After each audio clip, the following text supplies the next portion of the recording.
green flag in the air for the David Rogers Super Late Models. Early jump to the lead is George Gorham Jr.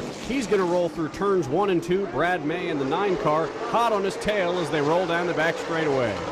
Brighton Horner shuffled out of the lead almost immediately. Here comes the 17 car. That's Hudson Bolger up to the top side. The door gets shut by the 21 of Brighton Horner. George Gorham up at the front of the field, still holding steady for the lead.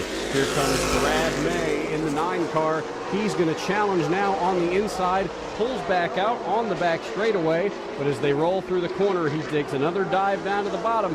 It's the 10 and the 9 at the front of the field. 3 laps in, and George Gorham keeping pace up front. Sparks coming out of the back, but Brad May not backing off the pursuit. He is maintaining his speed with Gorham. The battle is for third. It is the 17 of Bolger alongside the 21 of Horner. They're going to be side by side coming to the start-finish line this time by. Bolger is going to get the spot, but the 21 is not willing to give it up that easily. Steve Barnes touches the back of the 71. They roll through turn number 1, side by side.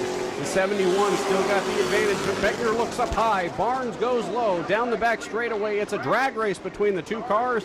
Barnes has the advantage as they move into 3. And there goes Jonathan Ponder getting that big jump to the outside line like we talked about. He's going to pull down in front of Garrity. He's going to get the lead real early, and Steve Barnes moves from 9th up to 6th in 2 corners, and the 112 is slow and almost around on the backstretch. Steve Barnes making the pass on George Alexander. He is at the quarter panel. Now he is at the door, and they are side by side down the front straightaway. That pass will put Steve Barnes in the top 5. Ponder was a little bit loose there going through turn number 4 and exiting turn number 2. And here comes Will Robinson again making another move on the bottom. They're side by side through turn number 4, coming down the front straightaway at the line, almost too close to call. They roll through number 1, and it's Robinson who gets the advantage, now putting a gap on Ponder.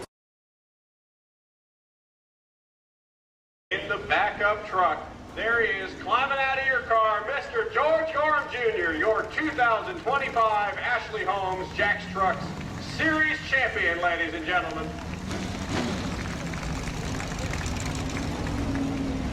George, you and I have talked many times over the course of the year in this spot, but I'm sure this one means a whole lot more for you. Fantastic run in that late model race tonight. Great run in this one. Very interesting choice you made on that last restart. Taking the bottom instead of the top. We've seen you run up top all season long. What made you break tradition for that one last restart? You know, Wilson gets a good run off the top up there, but I knew this stuff was real tight. And I get hold of the bottom, and then I slid up into my native wall drive. I didn't get the tires cleaning up. So, George, you were talking about racing. Your son is going to be driving this truck next season. Could we see some battles between the younger and the older George Gorham next season as we look for you guys to be competitive here at New Smyrna? Yeah, I'm a race still. I mean, I'm not going to quit racing because he's racing. I mean, that takes no fun out of it, right? I mean, we raced last week at DeSoto together. We raced the Cordele together. We finished 1-2. I just want him to be, win the races. That's all I care, If my stuff runs up front, me, him, Chastain, it makes a lot, speaks a lot for my shop.